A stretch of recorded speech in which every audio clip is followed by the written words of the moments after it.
The Vale boarding officer asked me to remove my boots before he killed me. He didn't phrase it that way, he said, Compliance Protocol 17, footwear surrendered for harmonic analysis. Failure to comply within 40 seconds is interpreted as armed intent.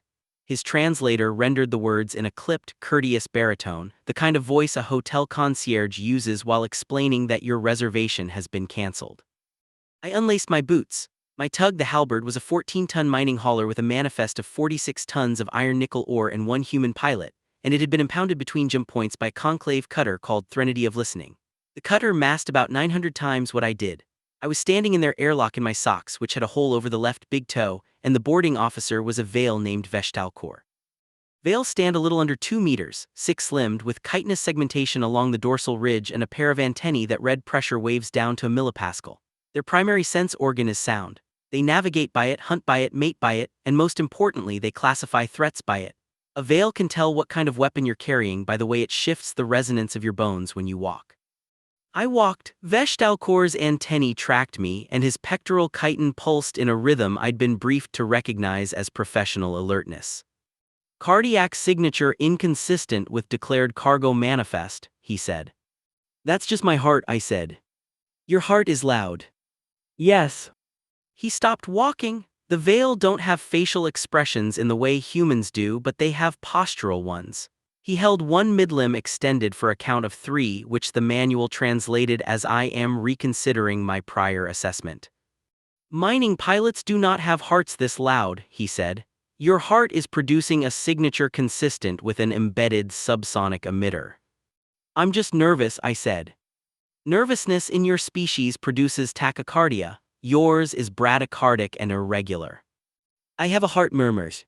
He didn't answer. He led me into the audit chamber, which was a hexagonal compartment lined with what looked like wet black felt and was in fact a sonar array of about 2,000 individual receptors. The felt was alive. It twitched when I exhaled. You will stand on the marked surface, he said, and you will remain still. The analysis takes 6 hours. If at any point your bioacoustic signature deviates more than 3 sigma from baseline, you will be classified as concealing armament and the tribunal will be convened. What happens if the tribunal convenes? You are vented. Through the airlock. Through the hull, the airlock is too quiet. I stood on the marked surface. I'd read the briefing on Vale audits twice, once before accepting the contract and once during the A-Tower burnout from series. The briefing said the audit was a formality. The briefing said human pilots had passed Vale audits 31 times in the last decade with a fatality rate of 0. The briefing had been written before my heart had decided to sound like a weapon. 6 hours? I had to make my heart quieter for 6 hours or I was going to be a thin red smear across the cutter's exterior plating.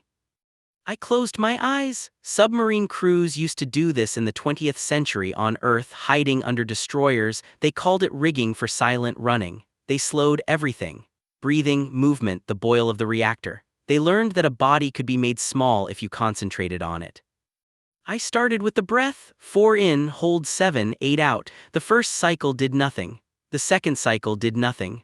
The third cycle dropped my pulse by maybe 3 beats per minute, which I could feel in my carotid as a small loosening.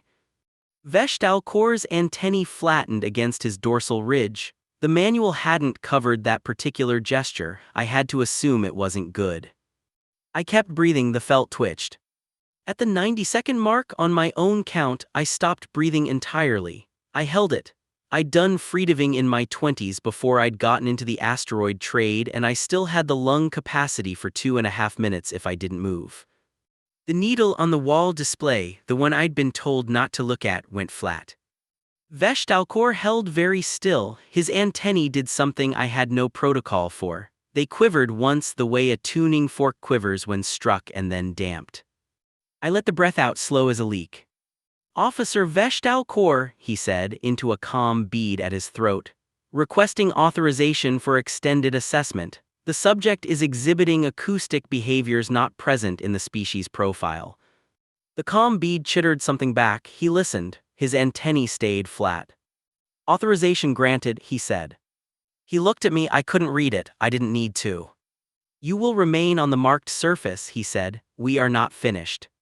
They put me in the resonance chamber at 400 ship time, and I understood, finally, what the veil meant by hospitality. The chamber was smaller than the audit room, 3 meters across, dome-ceilinged, walls polished to a mirror finish so that any sound I made would come back to me with interest. Veshtalkor stood on the other side of a membrane I could see through, and he could not. He told me this with the kind of factual generosity the veil seemed to consider polite. The resonance protocol, he said, is designed to elicit truthful vocalization in species that mask their threat state. Most prey-class organisms will produce an honest scream within 2 minutes, most predator-class organisms within 4. The longest recorded duration without vocalization is 6 minutes and 11 seconds, by a Hragan deep-trench scavenger whose vocal apparatus had been surgically severed. What if I don't scream? You will scream, the frequencies are tuned to your skull. What if I still don't? He took a long time to answer, then we consider alternative explanations.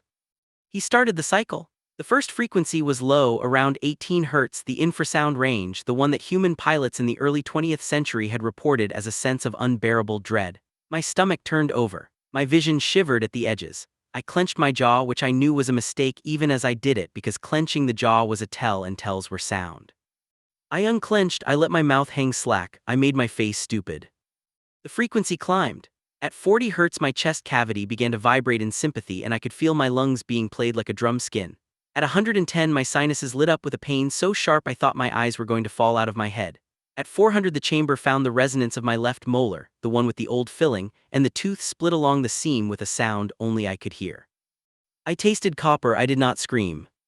11 minutes in, Veshtalkor's elder clan arrived. The manual had nothing on him but his designation rendered as Kor Talvesh, which meant he outranked Veshtalkor by exactly 1 generational tier. He looked at the readouts. He looked at me through the membrane he assumed I couldn't see through. His antennae rose to full extension, which the manual did cover, predator confirming prey.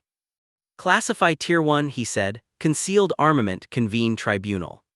Inquisitor, said Veshtalkor, the subject has not vocalized. That is the concealment. With respect, the species profile does not list silence as a known capability. The species profile is wrong. I was going to lose a tooth and possibly my life over the veil assumption that a thing which did not scream must be a thing that planned to kill them. I understood the logic.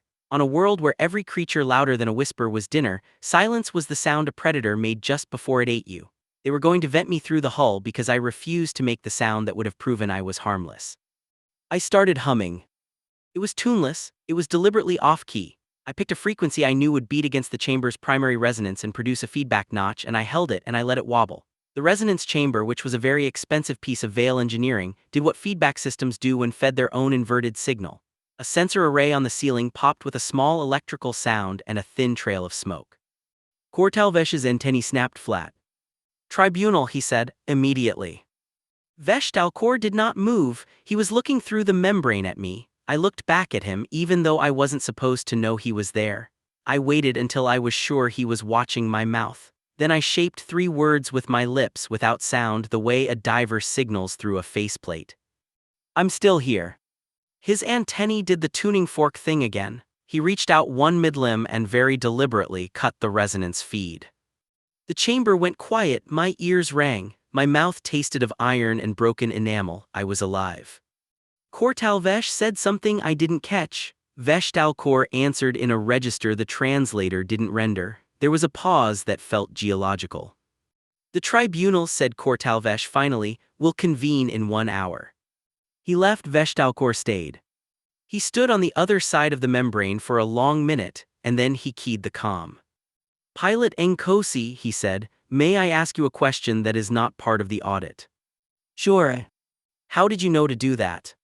I thought about it. I spat blood onto the chamber floor, which the felt absorbed without complaint. My grandfather was a submariner, I said. He told me that the loud ones always die first. Veshtalkor was silent for a count of 4. His antennae rose very slowly to the half extension that the manual called acknowledgement of an equal. I will see you at the tribunal, he said. The Inquisitor entered the chamber expecting to find a corpse or a confession. I gave him neither. The tribunal convened in the cutter's primary listening chamber, a sphere about 20 meters in diameter, walls dark and acoustically absolute. 11 veil arrayed on perches along the curve, Kor Talvesh at the apex. Vestalcor 2 tiers down on the left, which the protocol annex listed as the observer's position. I was placed at the geometric center on a low platform in my socks with my hands at my sides and a small clot of blood at the corner of my mouth I hadn't bothered to wipe. Kortalvesh read the charges. They took 11 minutes. The translator rendered them in legal veil, and the gist was that I had concealed a weapon during a lawful audit by means of biological suppression, which was a capital offense under conclave law going back 4,000 standard years. The subject, Kortalvesh said, is permitted one statement before sentencing. I had thought about what to say. I had drafted a speech about peace and misunderstanding. I had drafted a second one about the right to remain silent.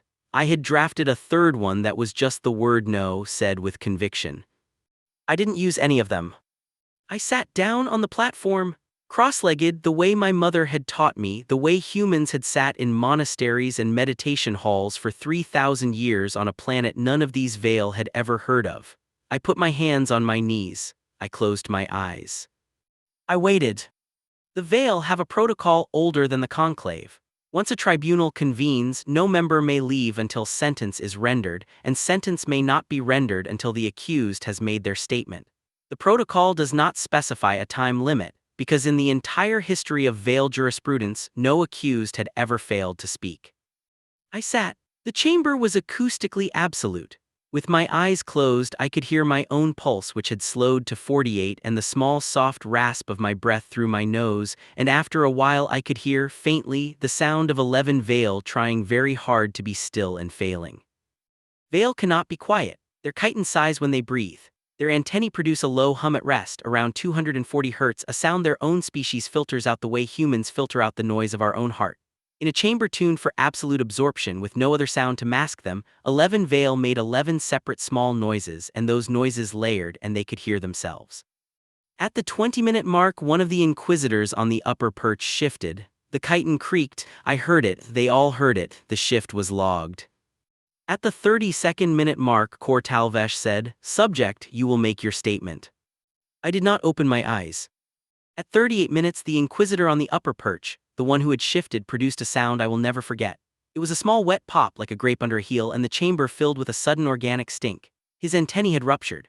The strain of unbroken silence in a species that read the world through pressure waves had blown out his sensory apparatus the way a diver's eardrum blows at depth. He did not scream either. Veil don't. At 41 minutes, Vestalcor stood. He left his perch, which was a violation of the protocol that had stood for 4,000 years, and he walked down to the central platform and he knelt in the posture the manual called petitioner to equal.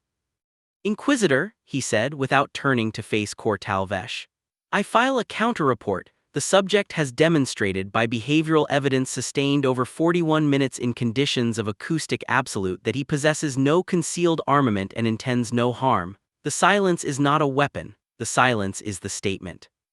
Kortalvesh's antennae were trembling. He had heard his colleague's antennae rupture. He was, I realized, afraid. "What classification," he said, "do you propose?" "Acoustically sovereign," said Vestalcor. There was no such classification. He was inventing it on the chamber floor. The tribunal would either accept it or convene a new tribunal to charge him with sedition, and either way the silence would have to end first, and the silence was not ending, because I was still sitting cross-legged with my eyes closed and my pulse at 48, and the chamber was beginning to smell of ruptured veil, and the longer it went on the more of them would lose their antennae, and they all knew it. "Granted," said Kortalvesh. I opened my eyes. They released me at the dorsal airlock 4 hours later after the paperwork. Veil bureaucracy is, like every bureaucracy, slower than the events it documents. The treaty amendment had been transmitted to the conclave archive. Humans were now, by veil law, a species against which acoustic interrogation could not be lawfully employed. Vestalcor was waiting at the airlock. He was holding something in one mid-limb, a small disc of gray metal about the size of a coin with a single notch cut into its edge. "Courier pin," he said, "given by a veil who has heard a thing of value and acknowledges that the hearing leaves him in debt. The highest sound gift my species possesses." "It doesn't make any sound." "No." He pressed it into my palm. His chitin was cool. His antennae were at half extension and they did not tremble. "Pilot Nkosi," he said, "your grandfather the submariner, what happened to him?" "He came home," I said. "He was very quiet for the rest of his life." Vestalcor was silent for a count of 4, then he stepped back and keyed the airlock. I flew the halberd out from under the cutter's shadow and made my burn toward the jump point. The ore was still in the hold, the manifest was still signed. My left molar was gone, a medtech had pulled it during the paperwork hour, and my tongue kept finding the empty socket and worrying it. In the cockpit, the biomonitor showed my pulse climbing back to human, 72 and steady, the way it had been before any of this started. I watched the number for a while. I held the courier pin in my palm and felt the weight of it, which was almost nothing, and the cost of it, which was a tooth and a sensor array, and the entire Veil Conclave's understanding of what silence meant in the galaxy. I set the pin on the console next to the radar. The cabin hummed at 50 Hz from the recyclers and 40 from the reactor, and a small irregular tick from the starboard coolant line that I'd been meaning to fix for 6 months. It was, by any human measure, very loud in there. I sat in it and I breathed, and after a while I started to hum along.